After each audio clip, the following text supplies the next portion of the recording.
Hi friends, நம்ம இந்த விழாக்கில் என்ன பார்க்க போகிறோம் அப்படின்னா 4 நிமிடங்கள் இருந்தாலே மோட்சம் கிட்டும் அதிசய பெருமையுடைய ஸ்ரீ கடிகாச்சலம் என்று அழைக்கப்படும் சோளிங்கர் கோவில் தான் நம்ம பார்க்க போகிறோம். இதற்கு நம்ம எப்படி போகணும் அப்படிங்கிறத நம்ம பார்க்கலாம். இப்போ நம்ம சென்னை சென்ட்ரல் ஸ்டேஷனில் நம்ம இருக்கோம். இங்கேருந்து சோளிங்கர் கோவிலுக்கு, அதாவது யோக நரசிம்மர் கோவிலுக்கு தான் நம்ம போக போகிறோம். சென்னையிலேருந்து பார்த்திங்க அப்படின்னா 100 கிலோமீட்டர் டிஸ்டன்ஸில் இருக்குது. அதனால் நம்ம ட்ரெயினில் போகிறது தான் நமக்கு ஜேர்னி கொஞ்சம் நல்லா ஸ்மூத்தாக இருக்கும். அதனால் நாங்கள் சென்ட்ரல்லேருந்து நம்ம என்ன டிக்கெட் எடுத்துக்கிட்டோன்னா அரக்கோணத்துக்கு நாங்கள் ஒரு டிக்கெட் எடுத்துக்கிட்டோம். அங்கேருந்து நம்ம பஸ்ஸில் தான் போக முடியும். ஏன்னா அங்கேருந்து ட்ரெயின் ஃபெசிலிட்டி கம்மியாக இருக்குது. ஸோ நீங்கள் ட்ரெயின் வந்துருச்சு, நாங்கள் அரக்கோணத்தில் நம்ம இப்போ இறங்கிட்டோம். இங்கேருந்து நாங்கள் பஸ் பிடிச்சிட்டு இப்போ எங்கே போகிறோன்னா சோளிங்கருக்கு போகிறோம். ட்ரெயினில் மேக்ஸிமம் 30 ருபீஸ் தான் நமக்கு ஒரு ஆளுக்கு வாங்குகிறாங்க. அதனால் நம்ம அதிலே நம்ம ட்ராவல் பண்ணிடுறது நல்லது. அங்கேருந்து நம்ம பஸ் ஃபேர் கொடுத்து ஒரு 20 ருபீஸ் சார்ஜ் பண்ணோம் அப்படின்னா நம்ம அந்த யோக நரசிம்மர் கோவிலை நம்ம அடைஞ்சிடலாம். நம்ம அடைஞ்சும் போதே வாசலில் என்ன இருக்கார் அப்படின்னா யோக ஆஞ்சநேயர் வீட்டு இருக்கார். இவரை தாண்டி தான் நம்ம ஆஞ்சநேயரை வழிபட்டுட்டு அதுக்கப்புறம் தான் நம்ம சோளிங்கர் லட்சுமி நரசிம்ம சுவாமியை நம்ம தரிசிக்க போகிறோம். இதில் ஆஞ்சநேயர்லேயே பார்த்தீங்க அப்படின்னா இதில் பிரம்மாண்டமான சிலையில் பாதாளத்தில், அதாவது கீழே கிரவுண்ட் ஃப்ளோர்லேயே நமக்கு அமைச்சிருக்காங்க. இதுக்கப்புறம் நம்ம மேலே போய் 2 மலைகள்லையுமே நம்ம பார்க்க போகிறோம். இதை இந்த வீடியோ நீங்கள் தொடர்ச்சியாக பார்த்தீங்க அப்படின்னா தான் சோளிங்கர் மலையோட ஃபுல் டீட்டெயில்ஸ், அதில் எப்படி போய் பார்க்கணும் என்ன அப்படிங்கிறது உங்களுக்கு தெரிய வரும். நம்ம யூடியூப் சேனலில் நம்ம தொடர்ச்சியாக 108 திவ்ய தேசங்களை கண்டினியூவாக அப்லோட் பண்ணிகிட்ருக்கோம். நீங்கள் பார்க்காதவங்க அவசியம் மிஸ் பண்ணாமல் போய் பாருங்கள். இங்கேருந்து நம்ம சோளிங்கர் கோவிலுக்கு போகிறதுக்கு ஒரு ஆளுக்கு 40 ரூபா நமக்கு சார்ஜ் பண்ணுறாங்க. கொஞ்சம் மலை மேலே இருக்கிறதுனால நமக்கு மலை அடிவாரத்தில் நமக்கு கொண்டு போய் விட்டுடுறாங்க. இந்த பக்கம் நமக்கு ஆஞ்சநேயர் கோவில் இருக்குது, இந்த பக்கம் பார்த்திங்க அப்படின்னா சோளிங்கர் கோவில் இருக்குது. எதிரெதிர் திசையில் கிழக்கு பக்கமும் வடக்கு பக்கமுமாக ஆஞ்சநேயரும் பெருமாளும் வீட்டு இருக்கிறாங்க. இப்போ நம்ம ஃபஸ்ட்டு நம்ம எதை பார்க்க போகிறோம் அப்படின்னா சோளிங்கரை நம்ம தரிசிக்க போகிறோம். அதுக்கு தான் நாங்கள் ஆட்டோவில் நாங்கள் பேசிக்கிட்டு அங்கேருந்து நாங்கள் போயிருக்கோம். இப்போ நம்ம அடுத்ததாக நம்ம பார்க்க போகிறது சோளிங்கர் கோயிலுடைய வாசலை நம்ம ரீச் பண்ணிட்டோம். அங்கேயே நமக்கு தேவையான எல்லா திங்ஸுமே இருக்குது. பூஜைக்கு நமக்கு என்னென்ன வேணுமோ நம்ம அங்கேயே வாங்கிக்கலாம். துளசி மாலையிலேருந்து நமக்கு எல்லாமே வச்சுருக்காங்க.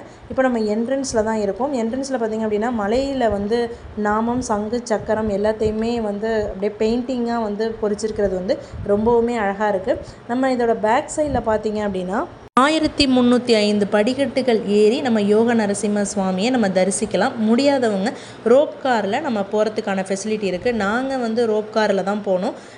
மேலேயே பார்த்திங்க அப்படின்னா நரசிம்ம சுவாமிக்கு மேலே அந்த ஆஞ்சநேயர் சாப்பிட்டுக்கிட்டு இருந்தது நரசிம்மரோட அந்த ஆஞ்சநேயரும் சேர்த்து உட்காந்துருந்தது ரொம்பவுமே ஒரு கண்கொள்ளா காட்சியாக இருந்தது. நம்ம இப்போ அதுக்கு மேலே தான் நம்ம இப்போ போக போகிறோம். இப்போ என்ட்ரன்ஸில் இருக்கோம். இப்போ உள்ளார நம்ம வந்துட்டோம். இங்கே பார்த்திங்க அப்படின்னா நம்ம சுவாமியோட அந்த தோற்றத்தை நிறையா ஃபோட்டோ அப்படியே எடுத்து நான் ஃப்ரேம் பண்ணி வச்சுருந்தாங்க. இங்கே பார்த்திங்கன்னா எல்லா விதமான ஃபெசிலிட்டியுமே இருக்குது. நம்ம தங்குறதுக்கு, உட்காந்துக்கிறது, ஸ்டே பண்ணுறதுக்கு. அதுக்கப்புறம் லைனில் நிற்கும் போது நமக்கு ஏதாவது தாகம்லாம் ஏற்பட்டுச்சு அப்படின்னா அங்கே சைட்லேயே நமக்கு விற்கிறாங்க. நம்ம என்னென்ன வேணுமோ நம்ம வாங்கிக்கலாம். கூல் ட்ரிங்க்ஸு, அப்புறம் ஸ்நாக்ஸ் எல்லாமே விற்கிறாங்க, நம்ம வாங்கிக்கலாம்.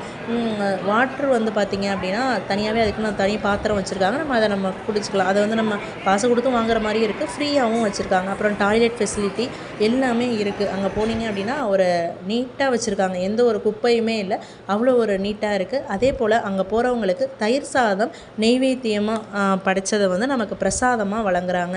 இந்த ரோப் கார் ஃபெசிலிட்டி பார்த்திங்க அப்படின்னா காலை 8:30 மணிலேருந்து ஸ்டார்ட் பண்ணுறாங்க. மாலை 4 மணியோடையே முடிச்சிடுறாங்க ரோப் காரை. நீங்கள் இந்த கோவிலுக்கு போகணும் அப்படின்னு ஆசைப்பட்டிங்கன்னா மார்னிங் டயத்தில் போயிடுறது நல்லது. ஏன்னா ஈவினிங் டைம் பார்த்திங்க அப்படின்னா 4 மணிக்கே ரோப் காரை ஸ்டாப் பண்ணிவிட்டு அங்கேருந்து மேலே மலை மேலே இருக்கிறவங்கள 4:30 மணியோடையே கீழே கொண்டு இறக்கி வச்சிடுறாங்க. மொத்தமாக நடை 5 மணிக்குள்ளேயே நமக்கு சாத்திடுறாங்க. அதனால் நம்ம மார்னிங் டயத்தில் போனால் ரொம்ப லாங் டிஸ்டன்ஸில் இருக்கிறதுனால நம்ம மார்னிங் டயத்தில் போய் பார்க்குறது ரொம்பவுமே சிறந்தது.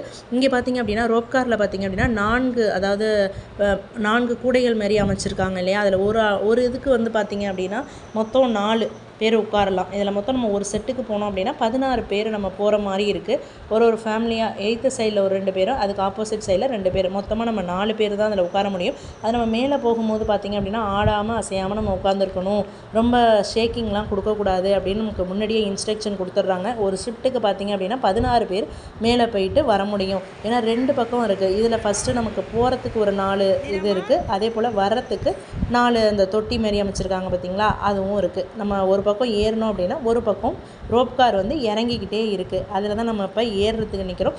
இதுக்கு ஒரு ஆளுக்கு பார்த்திங்க அப்படின்னா 100 ருபீஸ் சார்ஜ் பண்ணுறாங்க. மாற்றுத்திறனாளிகளுக்கு கிடையாது, சார்ஜ் ஃப்ரீ தான் நம்ம போயிட்டு வர்றதுக்கு. சோளிங்கர் கிழக்கு நோக்கி சங்கு சக்கரதாரியாக 4 கரங்களோட 2 கால்களில் யோகாசனத்தை மடித்து அமர்ந்த மாதிரி யோக பட்டையுடன் லட்சுமியோட நமக்கு காட்சி கொடுக்குறாரு நரசிம்மர். விஸ்வாமித்திரர் இங்கே உள்ள பெருமாளை வழிபட்டு பிரம்ம ரிஷி பட்டமும் பெற்ற தலமாகவும் இந்த தலம் இருக்கிறதுனால நினைத்த காரியம் உடனே நிறைவேறும். இந்த கோயிலோட மற்றொரு சிறப்பு அப்படின்னு பார்த்தீங்கன்னா, ஆண்டு முழுவதும் கண்மூடிய நிலையில் தியானத்தில் அமர்ந்திருக்கிற லட்சுமி நரசிம்மர் கார்த்திகை மாதத்தில் மட்டும் கண் திறந்து நமக்கு பக்தர்களுக்கு அருள் பாலிக்கிறாரு. அதனால் நம்ம கார்த்திகை மாதம் போனீங்க அப்படின்னா ரொம்பவே பவர்ஃபுல்லாக இருக்கும். மற்ற நேரத்தில் போனீங்கனாலும் நமக்கு சாமியை நம்ம தரிசிக்கும் போதே நமக்கு ஒரு நல்ல ஒரு திருப்தி இருந்தாலே நமக்கு போதுமானது. ஆனால் கார்த்திகை மாதம் இந்த கோவிலுடைய ரொம்பவுமே சிறப்பாக இருக்குது. நம்ம இப்போ ரோப் கார் வந்துருச்சு, நம்ம இப்போ ஏறிட்டோம். இதில் பார்த்திங்க அப்படின்னா ஆப்போசிட் சைடில் ஒரு 2 பேர், இந்த பக்கம் 2 பேர், எங்கள் ஃபேமிலியாக நாங்கள் ஏறி உட்காந்துட்டோம். தீரா தான் ஃபஸ்ட்டு பயந்தா, அதுக்கப்புறம் ஓகே அப்படின்ட்டு ஒரு ஜாலி ஆகிட்டா. இப்போ நாங்கள் மேலே போகிறோம். எங்களுக்கே கொஞ்சம் பயமாக தான் இருந்தது. ஏன்னா இதுதான் ஃபஸ்ட் டைம் ரோப் காரில் போகணும் அப்படிங்கிறதுனால போய் பார்த்தோம். கொஞ்சம் ஜாலியாக தான் இருந்துச்சு. அதனால் அவசியம் இதை நீங்கள் ஃபஸ்ட்டு வேணுமா ஏறுறவங்க ஏறிக்கலாம், படிக்கட்டில் ஏறி வேண்டுதல் இருக்கிறவங்க நம்ம நிறைவேற்றிக்கலாம். இல்லை இதை மாதிரினா இப்படியும் நம்ம ரோப் கார் கொஞ்சம் வயசானவங்களால் நடக்க முடியாது அப்படின்னா நம்ம இந்த ரோப் கார் ஃபெசிலிட்டியை நம்ம யூஸ் பண்ணிக்கலாம். இப்போ நம்ம இப்போ மேலே தான் ஏறிட்டுருக்கோம். கொஞ்சம் பயமாக இருந்தது. ஏன்னா நம்ம எவ்வளோ அடி உயரத்தில் இருக்கோம் அப்படிங்கிறத நீங்கள் பாருங்கள். ஏன்னா 750 அடி உயரத்துக்கு நம்ம இப்போ மேலே போக போகிறோம். ஆனால் ஒரு ஜாலியான மூமெண்ட்டாக இருந்தது. இங்கேருந்து அதோட ஃபுல் வியூ பார்த்திங்க அப்படின்னா ரொம்பவுமே செமையாக இருந்தது. சோழர்களால் கட்டப்பட்ட இந்த கோவில் ரொம்பவுமே சிறப்பானது. எப்படி இதெல்லாம் கட்டினாங்க, மலைக்கு மேலே கொண்டு போய் எப்படி இதெல்லாம் செஞ்சாங்க அப்படிங்கிறதே நமக்கு ஒரு வித்தியாசமான இருக்குது. இங்கே உள்ள பெருமாளுக்கு என்ன படைக்கிறாங்கன்னா கற்கண்டு நெய்வேத்தியம், வெல்லம் படையல், அப்புறம் புடவை வேஷ்டி அந்த மாரி பரிகாரம் பண்ணுறது, தயிர் சாதம் நெய்வேத்தியமாக கொடுக்குறாங்க. அதெல்லாம் நம்ம பண்ணதுக்கப்புறம் நம்ம கீழே இந்த ரோப் கார் முடிச்சு நம்ம கீழே வர்றவங்களுக்கும் இதே பிரசாதம் தயிர் சாதத்தை விநியோகமாக விளங்குறாங்க. அது மட்டும் இல்லாமல் இந்த புடவை வேஷ்டிலாம் சாத்துறாங்க பார்த்திங்களா, அதையும் நமக்கு தனியாக கீழேயே டிஸ்ட்ரிபியூட் பண்ணுறாங்க. அது நம்ம 300 ருபீஸ்லேருந்து நமக்கு புடவை அதோட ரேஞ்சை பொறுத்து நமக்கு தரம்லாம் மாறுபடுது. நம்ம வேணுங்கிறவங்க நம்ம வாங்கிக்கலாம். இப்போ நம்ம மேலே உச்சிக்கு வந்துட்டோம், ஓரளவு நெருங்கிட்டோம். பார்த்திங்கன்னா இதில் கிட்டக்க பார்க்கும்போது ரொம்ப பெரிய பெரிய மலைகளாக இருந்தது. அதுதான் நம்ம இப்போ போயிட்டுருக்கோம். மேக்ஸிமம் ஒரு 5 மினிட்ஸ்லேயே நமக்கு கொண்டு விட்டுடுறாங்க. இப்போ நம்ம சோளிங்கர் கோயில் இங்கேருந்து பார்த்திங்கன்னா தெரியும், அந்த கோபுரத்துக்கிட்ட தான் நெருங்கிட்டோம். இங்கேருந்து நம்ம இப்போ இறங்கிட்டு நம்ம இப்போ உள்ளார போய் நம்ம சுவாமியை தரிசிக்கலாம். இதோட கண்டினியூஸ்னால் நெக்ஸ்ட் விலாகில் யோக ஆஞ்சநேயர் கோவில். ஏன்னா யோக நரசிம்மரை தரிசித்தவங்க அவசியம் யோக ஆஞ்சநேயரையும் நம்ம தரிசிக்கணும். கிழக்கு நோக்கியும் வடக்கு நோக்கியும் அமர்ந்திருக்கிற 2 மலையிலையும் சேர்ந்தது தான் இந்த திவ்ய தேசம். அதனால் நம்ம இதோட கண்டினியூஸாக நம்ம நெக்ஸ்ட் விலாகில் போட போகிறோம். நீங்கள் அதையும் மிஸ் பண்ணாமல் பாருங்கள். இப்போது இங்கே இருக்கிற தீர்த்தம் அப்படின்னா பிரம்ம தீர்த்தம் தான். இந்த குளத்தில் நீராடி நம்ம பெருமாளை போய் வணங்கினோம் அப்படின்னா நம்மகிட்ட ஏற்பட்ட அனைத்து விதமான தோஷங்களும் நீங்கும், சகல ஐஸ்வர்யங்களும் பெருகும் அப்படிங்கிறது நம்பிக்கையாக இருக்குது. இங்கே குரங்குகள் அதிகமாக இருக்குது. இங்கே உள்ள குரங்குகள் பார்த்திங்க அப்படின்னா துளசியையே சாப்பிடுறாங்க. அதுவும் இல்லாமல் தாமரையெல்லாம் தாமரை பூ இருக்குல்ல, அதெல்லாம் சாப்பிட்றது ரொம்பவுமே அதிசயமாக இருந்தது. ஏன்னா நான் துளசி சாப்பிட்ட குரங்கெல்லாம் நான் பார்த்ததில்லை. ஆனால் இங்கே அழகழகாக தன்னோட குழந்தைங்களோட வச்சுக்கிட்டு சூப்பராக இருக்கிறது ரொம்பவுமே சூப்பராக இருந்தது.